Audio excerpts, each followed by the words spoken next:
welcome back, ladies and gentlemen, to the Vinny Eastwood Show. I was just thinking about, like, Jimi Hendrix, there must be some kind of way out of here, and we're talking about pregnancy. You can't make this stuff up, bro. William Donatello is my very special guest. And, I'm sorry, we were kind of cut off there by the break earlier. And also circumcision. I was just thinking about this. What kind of a lay down, like, this is how your life starts off. Somebody cuts off a chunk of you when you're completely defenseless. That's right. And what does that imprint you with for the rest of your freaking existence? Well, you think, Vinny, if that's what we do to our babies as they come out, baby boys, we grab them, we attack their genitalia, then the first thing associated with their sexual organ is a traumatic experience. I mean, sex isn't supposed to be traumatic. Anything that organ is for is not supposed to be something traumatic. So, I mean, are we contributing to some sort of sexual violence or by degenerating and cutting up people's genitalia? Apparently, there's a Australian folk singer who's very dirty called Kevin Bloody Wilson. I'm sure you've heard of him. And now his daughter has come out, and she's become a folk singer like her dad, and her name is Jenny Taylor. Jenny Taylor. I thought that was pretty classic. Is anything like her father? Oh yes. Name suits her. Everything but the beard. Well, I say that, but I don't actually know. Are you familiar with Rodney Rood as well from Australia? I am. I've heard of him, but unfortunately I haven't consumed any of his content. But my friend Jared is he introduced me to Kevin Bloody Wilson and what are their names? Peter Cook and Dudley Moore. Derek and Clive and a whole bunch of other really dirty comedy kind of stuff, and it's just brilliant, really. Yeah, absolutely. Well, you guys got Flight of the Conchords out of New Zealand. They're brilliant. They're not dirty though. No, they're not dirty. Well, innuendo. Yeah, but whose endo? And in who? That's right.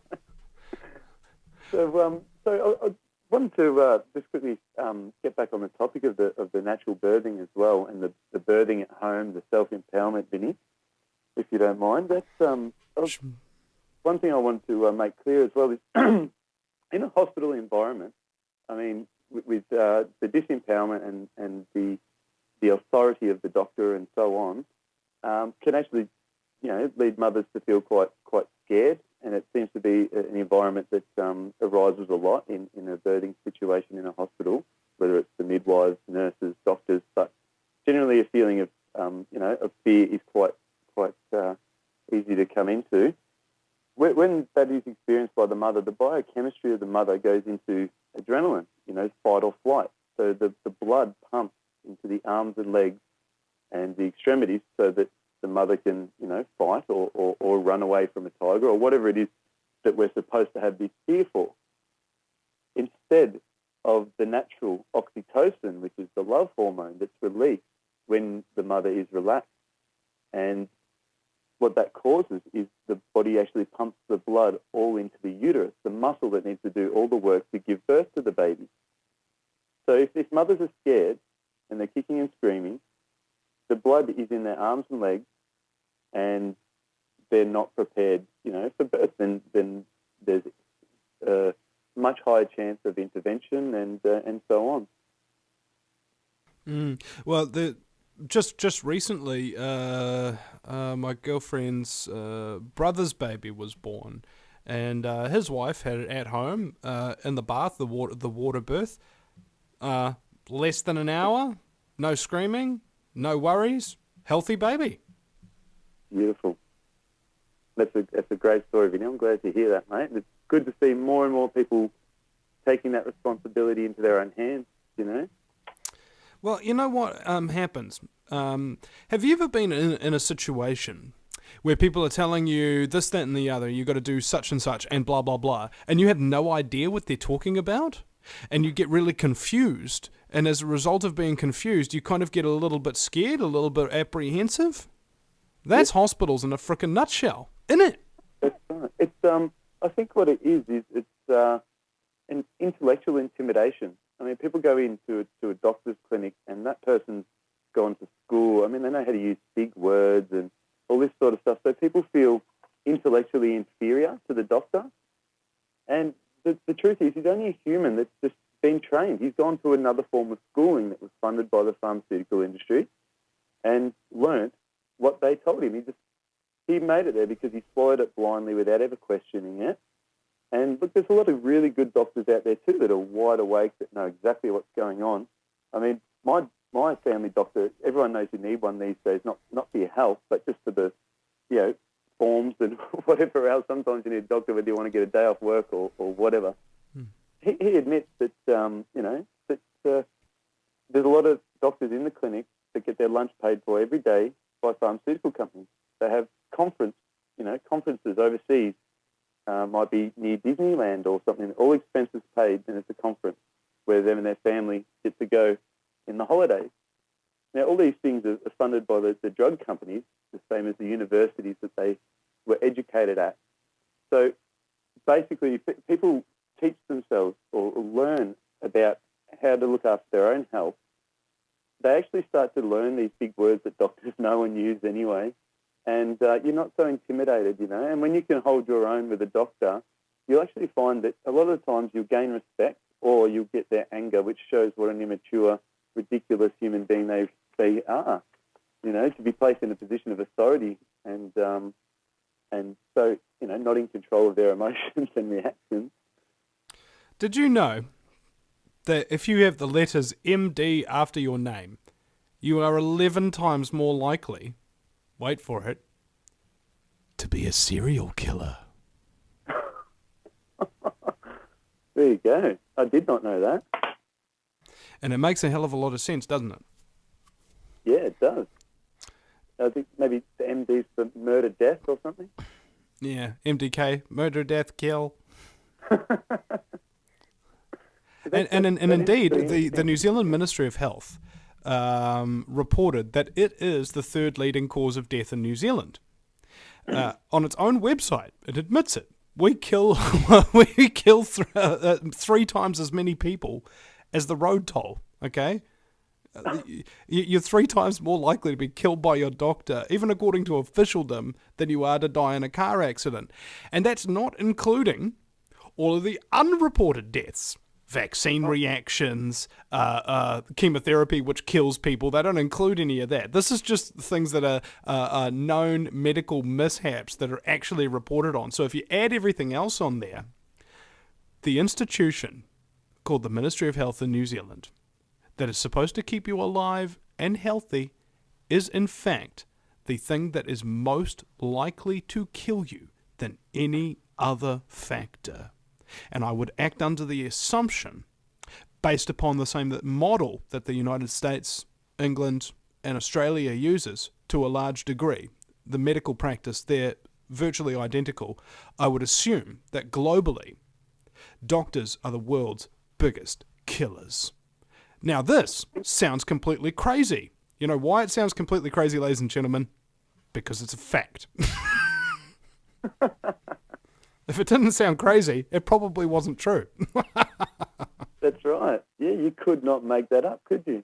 The guys that are there to look after your health are the most likely to kill you. And just like there's awful lots of terrorism suppression or surveillance legislation being passed now. We were discussing this with Penny Bright in the first segment, right?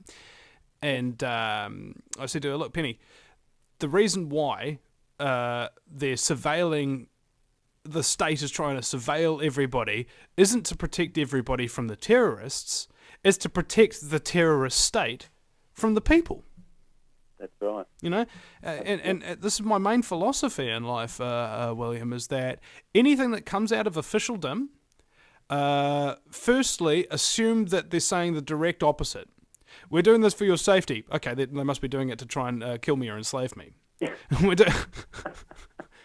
Well, I mean, to work in the medical industry today, And, any man that, or woman that got access to their own processes of logic have to work it out.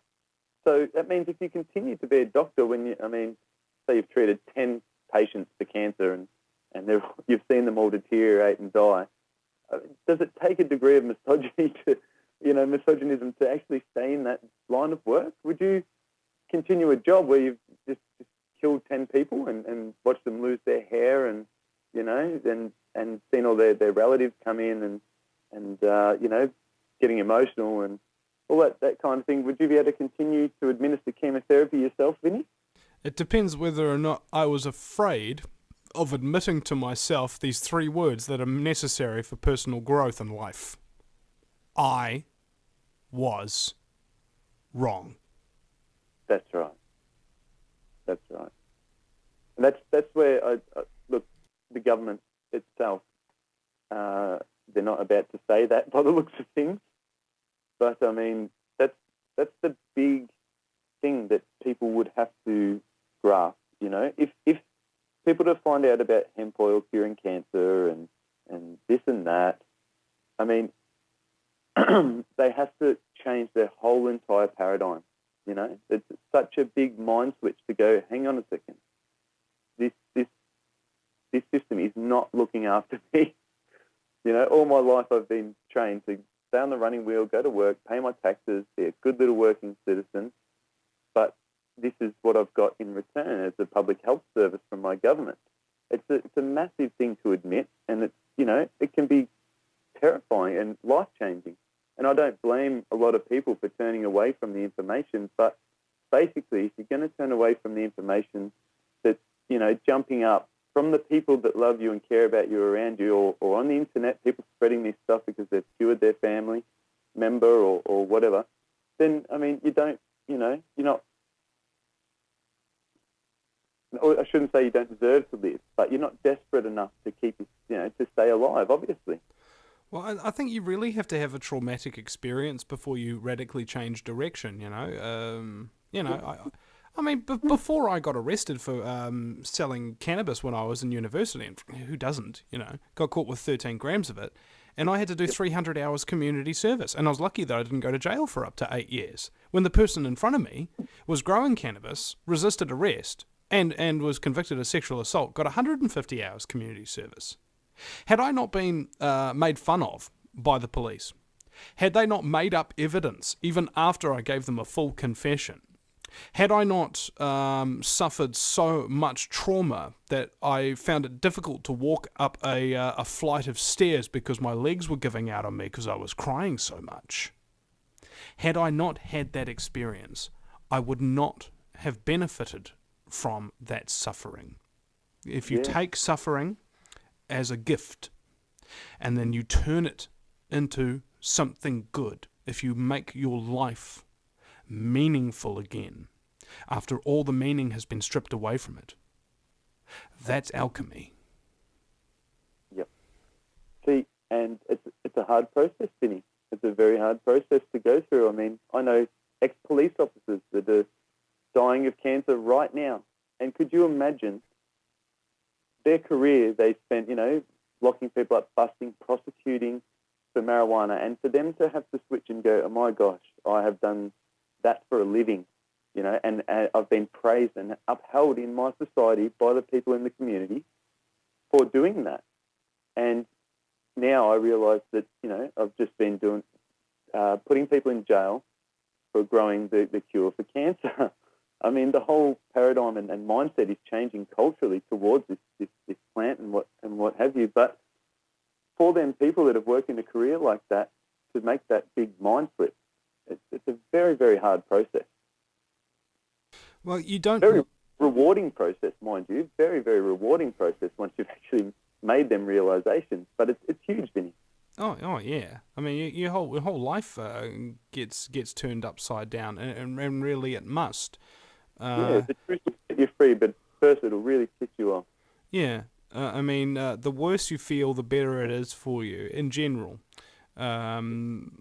I mean, of course, unless you're suffering under chemotherapy. In that case, the worse you feel, the worse it is for you. Or radiation.